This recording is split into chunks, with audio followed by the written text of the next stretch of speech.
안녕하세요. 김태훈의 현명한 투자자 방송 시작하겠습니다. 오늘은 두산 에너빌리티에 대해 좀 설명을 드리겠는데요.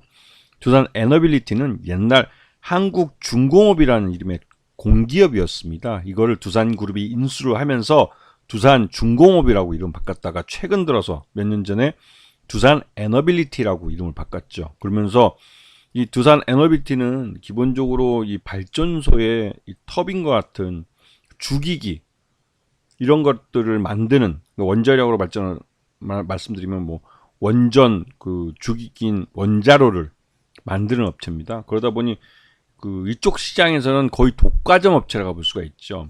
근데 그 예전에도 제 방송에서 한번 말씀드렸는데 이 이명박 정부 시절에 전기 수요, 에너지 수요에 대한 조사를 좀 오바해서 잘못했습니다. 그 바람에 이 이명박 정부와 박근혜 시절 그 거의 한 9년 동안 발전소를 엄청 지어버렸어요.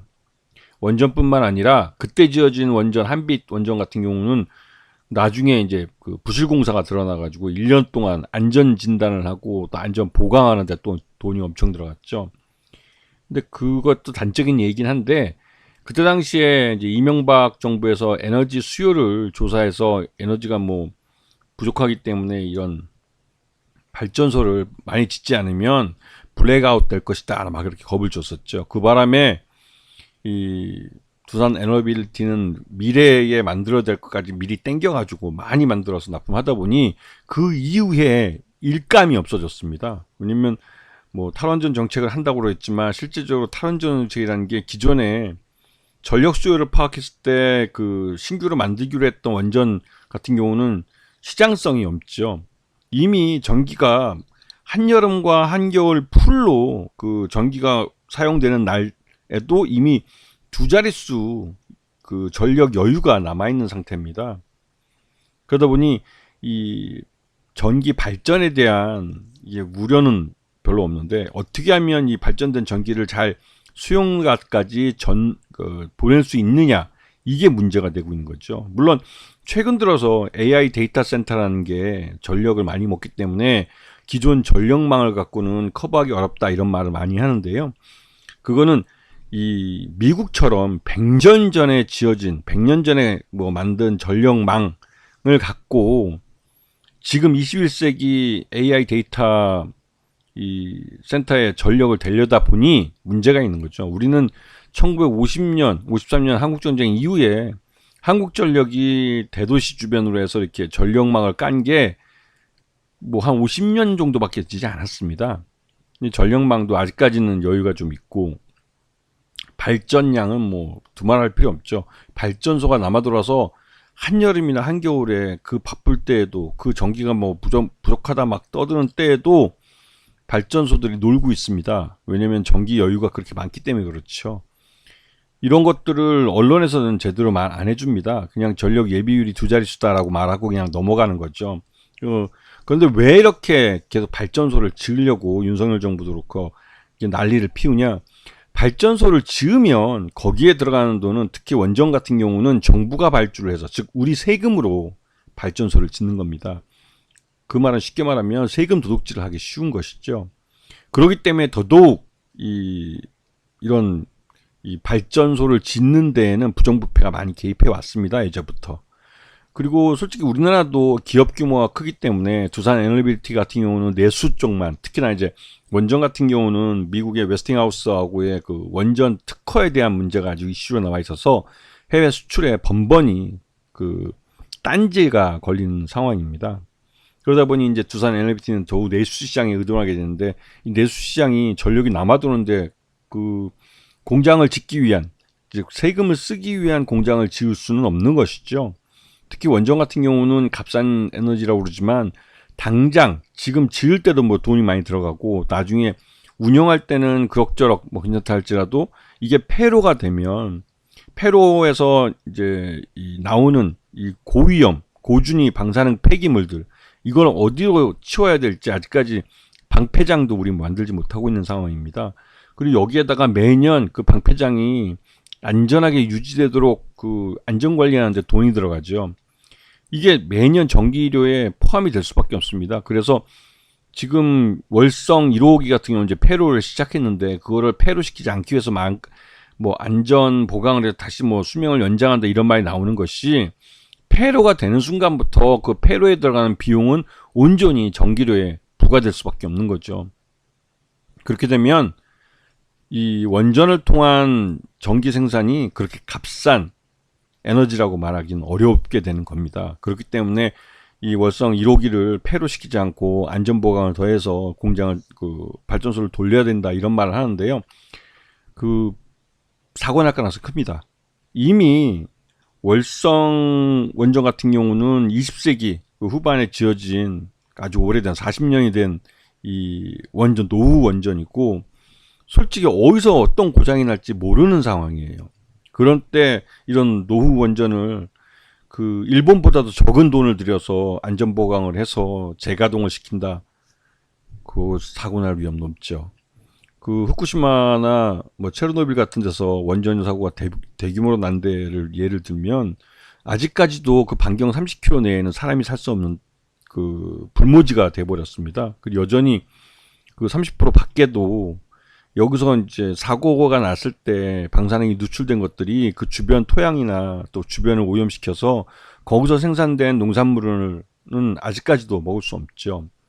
물론 후쿠시마가 이제 도쿄올림픽을 할 때 후쿠시마 농산물이나 수산물을 먹어서 뭐 도와주자 뭐 하는 말들을 일본에서 많이 했지만, 그거는 정치적 구호일 뿐이고, 그런 지역에서 방사능이 오염된 식자재를 먹으면 그게 사람 몸에 방사능이 누적될 수밖에 없습니다. 그렇기 때문에 이런 방사능 사고가, 그러니까 원전 사고가 나지 않도록 관리를 해야 되고, 이거는 단순히 뭐 강원도에 그때 산불이 났을 때처럼 산불 나면 1년 산불을 화재하면 그 화재를 이제 진압을 하면 그 이후 몇 개월 만에 거기서 새싹이 납니다. 즉 자연히 이 복원력이 생기죠. 하지만 원전 사고는 그런 복원력이 우리 때가 아니라 우리 수십 세대 후에 가서도 생길 수 있을지 의문이 될 정도로 굉장히 위험한 거죠. 그렇기 때문에 가급적이면 이제는 원전 말고 신재생 에너지가 친환경 에너지 생산을 할 수 있는 기술력이 되고, 또 그런 여유가 있는 국가에서는 그런 식으로 갑니다. 독일은 우리보다 먼저 5만 명이나 되는 중소형 도시를 다른 화석연료를 태워서 에너지를 발전하는 게 아니라 친환경 에너지인 태양광이나 풍력 같은 이 신재생 에너지를 갖고 그 에너지를 모두 커버할 수 있는 그런 수준까지 발전했습니다. 우리도 태양광 기술이나 풍력 기술 굉장히 앞서 있는 나라고, 우리는 단순히 연구개발뿐만 아니라 실제로 태양광 기술을 갖고 이제 개발을 해내기도 하고, 세계적으로 태양광 이 패널이나 셀 같은 경우를 제일 잘 만드는 기업들 중에 그런 기업들 중에 하나를 또 갖고 있기도 하고, 그래서 이런 쪽 태양광 쪽은 우리가 잘 키워서 성공할 수 있는 사업인데, 현재 이제 정부의 이제 에너지 정책 같은 경우는 전혀 이런 현실을 반영하지 못하고, 어디서 주워들었는지 모르지만 이 원전이 청전에너지라는 1980년대 초등학교 학생들 교과서에나 나올 말을 여전히 반복하고 있어서 한심하다는 생각밖에 안 듭니다. 하여튼 간에 이 두산 에너빌리티는 두산그룹 내 핵심적인 이 그러니까 중구장대한 이런 발전이나 컬플랜트 이런 쪽 사업을 하고 있고, 이 회사가 풍력 타워 같은 것들, 풍력 사업도 하고 있습니다.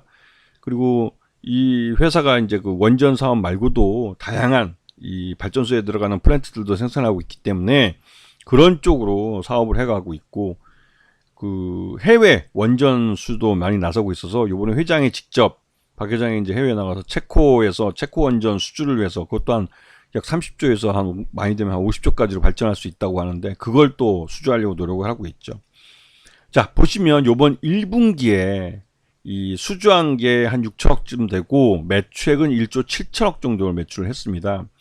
이게 이제 정부 발주 사업을 많이 하다 보니 4분기 때 매출이 급증하는 예가 있어요. 왜냐면 남은 예산을 한꺼번에 쏴버리기 때문에 이 4분기 때 계절적으로 매출이 가장 높게 나타나는 경우가 많습니다. 그리고 이때 많이 쓰기 때문에 오히려 1분기는 적어지는 경우가 있는데요. 작년 동기와 대비했을 때 조금 늘어난 모습을 하고 있죠. 영업이익도 발생하고 있습니다. 그다음에 이 단기 순이익도 요번에 발생을 했고요. 그리고 단기 순이익이 잘 나온다는 게 나름대로 이제 그 재무적으로도 튼튼하고 그런 것들을 보여주기 때문에 이게 굉장히 중요한 가치를 보여주고 있는 겁니다. 그리고 중장기적으로 이 두산 에너빌리티는 이 친환경 쪽 사업, 이 풍력타워나 이런 쪽을 많이 하려고 해요. 신재생에너지나 이런 쪽이 전 세계적으로 추세가 이쪽으로 가고 있기 때문에 그런 쪽에 주로 하려고 하고, 기존의 원전이나 이런 것들은 가급적이면 줄여가려고 했었는데, 요번에 윤석열 정부가 이 원전을 친환경 이 에너지라고 뭐 우기면서 이쪽에다가 뭐 그 기존 그 전 정부의 그 뭐랄까 그러니까 원전 백지화 정책 이거를 뭐 탈원전 백지화 정책 이걸 폐지하고 그 탈원전 정책을 백지화하고 이 원전을 뭐 새롭게 막 했다는데, 앞에서 잠깐 설명드렸지만 이 원전을 새로 짓겠다고 하는 것은 우리나라에서 전기가 남아도는 상황에서는 정신 나간 짓이기도 하고 세금 도둑질의 일환이라고 보는 게 합리적인 이성으로는 그게 맞습니다. 왜냐면 그 지금도 이 태양광이나 풍력을 갖고 충분히 그런 대규모 전력을 커버할 수 있는데, 굳이 그러니까 앞으로 우리 자식들 손자 세대에도 부담이 되는 원전을 새로 건설을 해서 거기에서 그 이 방사능 폐기물들을 계속 생산해낼 이유는 전혀 없기 때문에 그렇죠. 그럼에도 불구하고 이러한 원전을 짓는 것은 지금 당장 돈이 되고 또 여기서 뒷돈을 많이 리베이트를 챙길 수 있기 때문이 아닐까라는 의구심이 들고 있고요. 그리고 이제 이런 두산 에너빌리티는 신사업 중심으로 해서 수주를 많이 늘려고 합니다. 이게 이제 수소 쪽도 그렇고 신재생 에너지 쪽도 그렇고 이쪽에 많이 투자를 받으려고 하고 있죠. 그러니까 수주를 많이 하려고 하고 있습니다. 그리고 그 뉴스케일 파워라고, 이게 이제 SMR이라는 그 소형 모듈형 원전을 이제 만드는 회사인데, 이 회사를 이제 설계를 하는 회사입니다. 아직까지 뉴스케일 파워는 직접 이 SMR이라는 소형 모듈형 원전을 만들어 본 적은 없어요. 제조해 본 적은 없고 건설해 본 적도 없고. 그렇기 때문에 이제 우리 두산 에너빌리티 이런 풍부하게 원전을 지어 본 경험을 갖고 있는 나라들과 협력을 하려고 하는 것이죠. 자, 지금 2024년 수주 계획들을 보게 되면 요번에 이제 이 가스나 수소 쪽 이쪽에 그 해외 복합 EPC라고 이런 쪽에다가 그 두산 에너빌리티는 올해 2024년에는 수주를 많이 늘리려고 계획을 짜놨습니다. 근데 이게 그러니까 그 뉴스케일 파워라는 미국의 이 SMR 회사가 대규모 수주를 약 한 50조짜리 대형 그 건설 프로젝트를 수주하면서 SMR 프로젝트 수주하면서 여기에 두산 에너빌리티가 이 원자로와 또 그 부속 주기기들을 납품하게 되면서 약 한 2조 원 정도의 이 수주가 가능할 것으로 얘기가 나오고 있습니다. 그래서 1분기 때는 전체 매출액의 에너빌리티가 약 40% 정도 되고요. 그다음에 이 밥캡 이게 이제 58%. 밥캡도 좋은 회사입니다. 이 건설기계고. 그다음에 두산 퓨어셀 이쪽도 연료전 쪽인데 이쪽은 아직까지는 규모가 작습니다. 작고 하여튼 이런 그 회사들이 나름대로 이제 선방을 해주고 있고, 특히 신한울 3호와 4호를 수주하면서 원전 사업을 다시 시작하게 될 수 있는 게 또 매출에는 도움이 되고 있고, 요번에 체코 원전은 두산그룹 그룹 수뇌부들이 다 이제 그쪽 체코에 직접 날아가서 수주를 하기 위해서 아주 필사적으로 지금 로비를 하고 있습니다. 그래서 7월쯤에 이제 결과가 나올 거라고 그래서 이 두산 에너빌리티는 7월 달까지 여러 가지 뭐 기대감으로 주가가 급등락을 하면서 이렇게 우상향할 가능성이 있다고 말들이 나오는 거죠. 여기다가 이 두산 에너빌리티가 투자한 미국 뉴스케일 파워라는 회사가 미국 SMR을 대규모로 이 소형 모듈형 원전을 대규모로 수주할 가능성이 있다는 말이 나오면서 이게 이제 크게 이제 그 두산 에너빌리티도 수혜를 받을 거라는 말이 나오는 거죠. 그래서 1분기 매출액을 보면 매출액도 그렇고 영업이익도 그렇고 양호하게 나왔고, 분기 순이익도 작년과 확실하게 차별화되면서 확실하게 이제 실적이 좋아졌습니다. 그리고 현재 이제 5% 이상 지주회사 두산이 약 30% 정도를 갖고 있고, 국민연금도 한 6% 정도 지분을 갖고 있어서 나름대로 이제 이 경영권 쪽은 좀 안정화되어 있는 회사로 평가가 되고, 소액주가 한 63% 됩니다. 좀 많다는 생각이 들죠. 그리고 이제 두산 NLBT는 SMR 그 업체들한테 투자를 해놨는데, 지분 투자를 해놨는데, 뉴스케일 파워도 0.49% 정도의 지분을 보유하고 있는 걸로 알려져 있고요. 그다음에 엑스에너지라는 업체도 이제 신생 스타트업인데 여기다도 투자를 한 걸로 알려져 있습니다. 그래서 미국 뉴스케일 파워하고는 SMR 전문 설계 회사로서 이 뉴스케일 파워는 이런 그 SMR을 설계를 하고, 두산 NLBT는 그 설계에 따라서 원자로와 주기기들을 만들어서 납품하는 이런 관계를 맺어놨습니다. 그래서 이번에 이 뉴스케일 파워가 50조 원 가까이 되는 그 사업을, SMR 사업을 인수를 하게 되면, 그러니까 수주를 하게 되면, 그 중에서 주기기 쪽하고 해서, 원자로 쪽하고 해서 약 한 2조 원 이상을 이 두산 NLBT가 수주할 수 있다라는 말들이 시장에서 나온 겁니다. 자, 그런데 두산 NLBT는 이 국내 사업으로 이렇게 여러 가지 이제 그 사업을 하다가 이게 이제 입찰에 있어서 담합 이 협의가 발생했습니다. 그것 때문에 6개월 동안 수력 원자력에서 발주하는 공공사업에 이 참여할 수 없는 자격 정지 기간을 받게 되었죠. 그래서 하지만 뭐 이 업체가 독과점 업체이기 때문에 이 별달리 그 리스크가 없습니다. 수주를 다른 나라가 다른 회사한테 주기 전에는 이 독과점 회사인 두산 NLBT에게 줄 수밖에 없기 때문에 이 입찰 제한 기간도 6개월 정도밖에 안 되고, 그래서 실제로 영업에는 그렇게 큰 타격이 없는 그런 벌칙까지도 않는 벌칙이라는 말이 나오죠. 자, 그래서 두산 NLBT가 오늘 주가가 아주 급등을 했습니다. 왜냐면 이 미국에 투자한 뉴스케일 파워라는 회사가 수주 총액이 약 50조 원 정도 될 수도 있다고 그러고, 50조 원쯤 되면 그 안에서 원자로하고 주기기 쪽에 들어가는 것들을 생각해보면 2억, 그러니까 2조 이상의 그 수주가 가능하다고 기대가 되고 있기 때문에 현 주가보다는 훨씬 더 높게 평가받을 수 있는 거죠. 왜냐면 이 SMR이 이제 건설되는 게 기간도 길고, 또 이게 한꺼번에 한 20-30기 정도 만들기 때문에 그 매년 한두 개 정도의 원자로는 계속 납품하게 되는 거예요. 그러면 두산 NLBT는 기본적으로 이 원전 사업을 한 20년, 10년 이렇게 깔고 가기 때문에 굉장히 그 수익성이 좋아지게 될 수밖에 없는 것이죠. 그러면서 이제 두산 NLBT의 1분기 실적, 이건 지금 1분기에 지금 나와 있는 실적입니다. 나와 있는 실적을 봤을 때 적정주가 한 25,000원 평가를 되고 있는데요. 그러면 당연히 그건 이 앞으로의 SMR까지 이제 이런 실적들을 그 기대하는 거죠. 기대하는 실적을 포함해서 본다면 주가는 더 높이 올라갈 수 있는 가능성이 있는 것이죠. 그렇게 되면 일단 먼저 잡고 봐야 된다는 생각을 하는 것이죠. 그래서 오늘 그 갭 상승을 했는데요. 근데 가만히 따져보면 미국의 이 뉴스케일 파워라는 데가 실질적으로 이 SMR이라는 것을 설계만 해본 회사고 건설을 해본 적이 없기 때문에 실제로 이게 그 수주를 그 50조 원 규모로 다 할 수 있을지, 그리고 미국도 아직까지 단 한 번도 SMR을 실제로 건설하는 거에 대해서 허가를 내주지 않았습니다. 왜냐면 이 소형 모듈형 원전이라는 게 아직 사회적으로 그 검증되지 않은 그런 원자로예요. 기존에 만들어 왔던 원자로가 아니기 때문에 이게 자칫 사고가 날 경우에는, 그것도 도심 근처에, 왜냐면 소형이기 때문에 도심 근처에 이 원자로를 짓는데, 이게 원자로가 뭐 폭발하든 뭘 떠나서 원자로에 의해서 방사능이 누출돼 버리면 이게 돌이킬 수 없는 큰 피해가 발생합니다. 그런 것 때문에도 아직까지 미국에서도 이 자국 내 SMR을 짓는 것을 허가를 안 내주고 있는 상황이에요.